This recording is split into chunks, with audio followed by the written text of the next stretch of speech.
네, 여러분 안녕하십니까. 10분 소당 이야기 한자 오늘 89강을 시작합니다.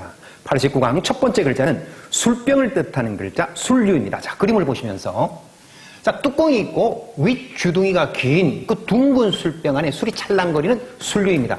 당유로 쓰인 까닭은 이 글자는 닭과 아무런 관련이 없는 글자입니다. 그냥 우리 12지지 중에서 10번째 동물인 닭을 뜻하는 글자로 쓰인 닭유입니다. 뚜껑이 있고 윗주둥이가 긴 둥근 술병 안에 술이 찰랑거리는 술류, 닭유입니다. 뚜껑이 있고 윗주둥이가 긴 그 둥근 술병 안에 술이 찰랑거리는 술류, 닭유입니다. 네, 이 글자가 쓰여진 역사적인 사건 중에는 정유재란이라고 하는 말이 있습니다. 고물의 정, 닭유, 다시 이제 어려울란을 써서 1592년 임진왜란이 일어나고 5년 뒤인 선조 30년 1597년 1월 달에 한 번 패했던 왜군 카토 카요마사가 군대 14만 대군을 이끌고 다시 쳐들어온 난리가 정유재란입니다.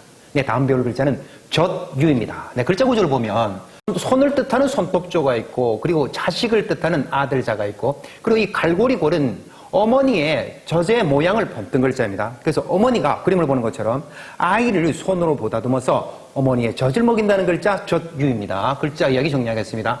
어머니가 손으로 자식을 안고 젖을 먹이는 젖유입니다. 어머니가 손으로 자식을 안고 젖을 먹이는 젖유입니다. 이 글자가 쓰여진 사자성어 중에 구상유치라고 하는 말이 있어요. 입구자, 오히려상자, 전유자, 냄새취를 써서 입에서 아직 젖냄새가 난다는 뜻인데 말과 하는 행동이 아직 유치함을 일컫는 말이 구상유치라고 하는 말입니다.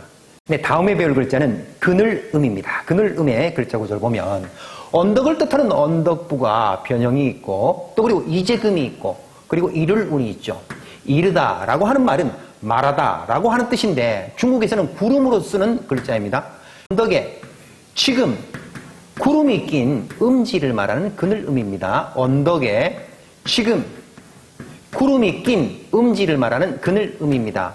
그늘음이 쓰여진 활용어 중에는 일촌광음 불가경이라고 하는 말이 있습니다.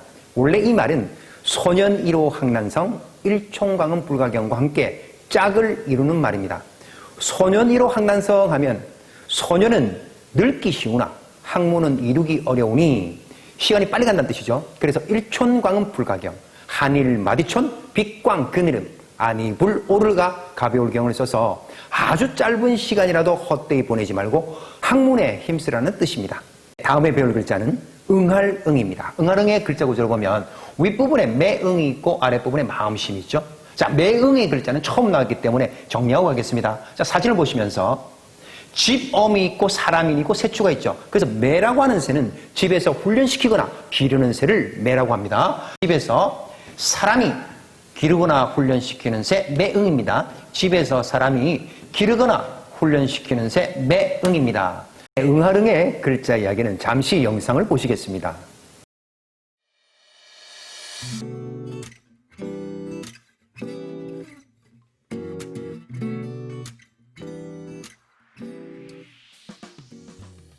네, 영상 잘 보셨나요?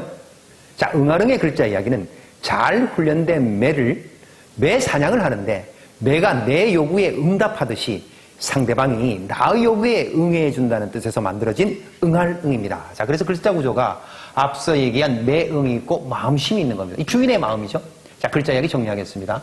집에서 사람이 잘 기른 그 매로 매 사냥을 하면 주인의 그 마음에 응해준다는 응할응입니다. 집에서 사람이 잘 기른 새 그 매로 매 사냥을 하면 주인의 마음에 잘 따라준다는 응할응입니다. 인할인이 들어간 사자성어 중에 인과 응부라고 하는 말이 있어요. 인할인 열매가 응할응 카풀보를 써서 원인과 결과는 서로 물고 물린다는 뜻인데 과거의 착하고 나쁜 그 선악의 인연에 따라서 뒷날 좋고 나쁨의 그 가품을 받게 된다는 말을 인과 응보라고 합니다. 네, 다음에 배울 글자는 의지할 의입니다. 네, 글자 구조를 보면 사람이 있고 옷이가 있죠. 그래서 사람이 더위나 추위에 옷에 의지하게 된다는 의지할 의입니다. 사람은 더위나 추위에 옷에 의지하게 된다는 의지할 의입니다. 의지할 의가 들어간 사자성어 중에 구태의연이라고 하는 말이 있습니다. 백구 모습태 의지할 의 그럴 연을 써서 옛 모양 그대로 변화가 없음을 구태의연이라고 합니다. 네, 다음 글자는 달의입니다. 글자 구조를 보면 밭전이 있고 함께공이 있죠. 자, 그림을 보시면서 여기서 이 밭전 모양은 얼굴에 쓴 가면 모양입니다. 그리고 이 함께공 모양은 두 팔을 흔들면서 춤추는 모양이죠. 마치 사진처럼. 자, 클리어의 글자 이야기. 밭전 모양의 가면을 쓰고 함께공 모양처럼 팔과 다리를 흔들어 춤추는 그 모습이 특이하고 이상했던 달을 이입니다. 밭전 모양의 가면을 쓰고 함께공 모양으로 두 팔 두 다리를 흔들어 춤을 추는 그 모양이 특이하고 이상했던 달을 이입니다. 네, 달을 이가 쓰여진 사자성어 중에 당동벌이라고 하는 말이 있습니다. 무리당 한 가지 동, 7벌 달을 이를 써서 옳고 그름은 가리지 않고 같은 의견의 사람끼리 한패가 되고 또 다른 의견의 사람은 물리친다는 말이 당동벌입니다. 네, 당동벌이라고 하는 뜻은 우리나라 정치에서 옳고 그름을 가리지 않고 같은 당의 사람끼리는 한패가 되고 또 다른 당의 사람의 의견은 물리친다는 말이 꼭 당동벌이를 비유한 말과 꼭 같습니다. 다음에 배울 글자는 숫자 1, 2, 3을 뜻하는 글자 한일두이 석삼입니다. 네, 한일, 두이, 석삼입니다. 뜻이 똑같습니다. 자, 그런데 획수가 복잡하죠. 이 까닭은 위조나 변조를 막기 위해서 일부러 획수를 복잡하게 만들어 놓은 글자입니다. 그 글자를 부르기를 가전자라고 부릅니다. 지난 강의에서도 10에 대해서 설명했죠. 그럼 어떻게 위조나 변조를 막을 수 있는지 잠깐 살펴보고 가겠습니다. 예를 들어서 1억 원이라고 하는 글자가 있는데 여기에서 한 획을 더 붙이면 2억 원이 되겠죠. 또 여기 붙이면 3억 원이 되겠죠. 또 이렇게 획수를 쓰면 5억 원이 되겠죠. 그래서 획수를 복잡하게 만들어서 위조나 변조를 막을 수 있게 한일은 이렇게 쓴다 이 얘기입니다. 두이도 마찬가지입니다. 한 획만 더 그으면 3자가 되고 이렇게 그으면 5자가 되는 거죠. 자, 그래서 위조나 변조를 못하게 두이도 복잡하게 만들었다는 겁니다. 3자도 마찬가지입니다. 이렇게 쓰면 5가 되겠죠? 그러면 3억 원이 5억 원이 되는 겁니다. 그래서 3자도 복잡하게 이렇게 만들어 놓은 것을 가전자라고 합니다. 자, 그러면 한일부터 살펴보겠습니다.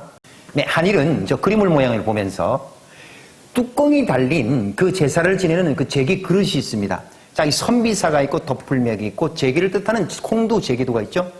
선비사 모양의 그 손잡이에 뚜껑 달린 그 제기를 뜻하는 하늘입니다. 이 조상에게 제사를 지내는 이 제기를 가장 소중하게 모셨다는 뜻에서 가져온 첫째라는 뜻에서 하늘입니다. 선비사 모양의 뚜껑 달린 그 제기를 뜻하는 한일입니다. 선비사 모양의 뚜껑 달린 그 제기를 뜻하는 글자 한일입니다. 다음은 두이입니다. 글자 구조를 보면 주살익이 있고 두이가 있고 재물을 뜻하는 조개패가 있죠. 주살에 꽹 두 개의 그 재물을 뜻하는 두이입니다. 주라살에 꽹 두 개의 재물을 뜻하는 두이입니다. 다음에 배울 글자는 하늘에 떠있는 별 세 개를 뜻하는 글자 석삼 참얄참입니다. 이거 앞강에서 제가 설명을 한 적이 있죠. 자, 그런데 한일, 두이, 석삼을 설명하면서 다시 한번 가져왔습니다. 자, 글자 구조부터 보겠습니다. 사사사가 세 개가 있고 사람인이 있고 터럭삼이 있죠. 터럭삼은 꿈이다, 보기 좋다, 아름답다, 빛나다 라는 뜻을 가지고 있습니다. 자, 정리하겠습니다. 하늘의 별도 셋, 사사사도 셋, 사람인도 셋, 석삼 참얄참입니다. 하늘의 별도 셋, 사사사도 셋, 사람인도 셋, 석삼 참얄참입니다. 참얄참으로 쓰인 글자 중에 참여라고 하는 말, 참여할 첨자에 W를 써서 참가하여서 함께 관여한다는 뜻이 참여라는 뜻이고, 참석이라고 하면 참여할 참자에 자리석을 써서 자리에 참여한다는 뜻이 참석이라고 하는 말이죠. 네, 다음에 배울 글자는 더할 익, 넘칠 익, 이익익입니다. 글자 구조를 보면 물수가 있고 그릇 모양이 있죠. 물수 모양이 좀 이상하죠. 자, 물수를 바르게 썼는데 이게 물이 90도로 돌아갔습니다. 그래서 이 획이 이렇게 돼버렸고 이 획이 90도로 누웠고 또 그 다음 획이 이렇게 된 것입니다. 엎질러진 물, 흐르는 물입니다. 이 글자의 의미는 그릇에 물을 가득 채웠는데 물이 가득 차니까 넘쳐 흐르겠죠. 이렇게 넘쳐서 흐르겠죠. 자, 그래서 그릇에 가득 찬 물은 흘러내리게 되는데 이 흘러내리는 만큼이 본전을 제외한 이익이 된다, 남는 것이 된다, 넘친다는 뜻을 가지게 되었습니다. 네, 글자 이야기 정리하겠습니다. 흐르는 물은 그릇에 담고 넘치는 더할 익, 넘칠 익, 이익, 익입니다. 흐르는 물은 그릇에 담고 넘치는 더할 익, 넘칠 익, 이익, 익입니다. 네, 글자가 들어간 사자성어 중에 익자사무라고 하는 말이 있습니다. 이익, 익, 사람자, 석삼, 포드를 써서 사귈 때 자기에게 유익한 세 부류의 친구라고 하는 뜻인데, 첫 번째 정직한 사람, 두 번째 도리를 지키는 사람, 세 번째 지식 있는 사람을 일컫는 말이 익자사무라고 하는 말입니다. 네, 그러면 89강에서 배웠던 글자 머릿속에 정리해 봅시다. 술류당류입니다. 뚜껑이 있고 위 주둥이가 긴 둥근 술병에 찰랑거리는 그 술류당류입니다. 다음은 젖류입니다. 어머니가 손으로 자식을 부에 안고 젖을 먹이는 젖류. 다음은 그늘음입니다. 언덕에 지금 구름이 낀 음지가 된 그늘음. 다음은 응할응입니다. 집에서 사람이 기르는 그 매 사냥을 하면 주인의 마음에 잘 따르는 응할응. 다음은 의지할의입니다. 사람이 추위와 더위를 옷을 통해서 의지하는 의지할의입니다. 네, 다음은 달을이입니다. 밭전 모양의 가면을 쓰고 함께공처럼 팔다리를 흔드는 그 춤추는 모양, 모습이 이상하고 특이한 달을이. 다음은 한일입니다. 선비사 모양의 꼭지에 뚜껑 달린 그 제기를 뜻하는 글자 한일. 다음은 두이입니다. 주라살에 꿰인 두교의 그 재물을 뜻하는 글자 두이입니다. 다음은 석삼 참열참입니다. 하늘의 별도 셋, 사사사도 셋, 사람인도 셋, 석삼 참열참. 다음은 더할 익, 넘칠 익, 이익입니다. 흐르는 물은 그릇에 넘쳐 흐르는 더할 익, 넘칠 익, 이익입니다. 네, 여러분 89강 한자 이야기도 재밌게 잘 들으셨나요? 복습은 언제나 빠른 배속으로 두세 번 꼭 하시기 바랍니다. 네, 그러면 여러분들과는 90강에서 만나 뵙겠습니다. 안녕히 계십시오.